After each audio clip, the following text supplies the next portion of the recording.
Nós queremos trazer nossa preocupação para diante, para o que está ponência, para o que está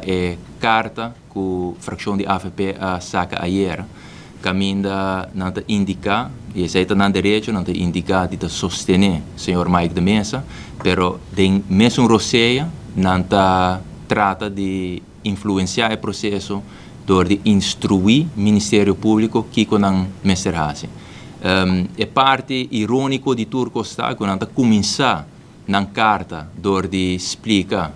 que nós vivemos de Estado de Direito e que nós temos trias políticas, mas de mesmo você na final da carta não quer instruir o Ministério Público que não mesterase. E essa que tem nos preocupa é o modus operandi que nós vimos reparar-se acaba do partido AFP. Me serviço que 2 semanas passadas, me quer estar junto com o líder de fração também. Nós temos rueda de prensa que ainda nos indica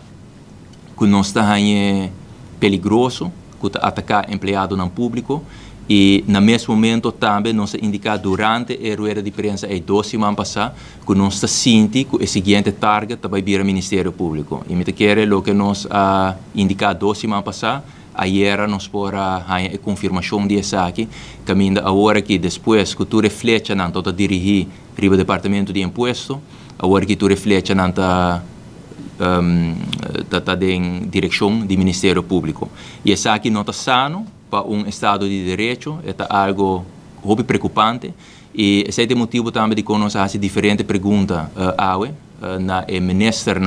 do Partido Futuro, mas também na ministra de Justiça, para nós saber se não sostener a posição que a fração de AFP toma, mas também nós queremos saber se não distanciar na mesa dessa aqui publicamente.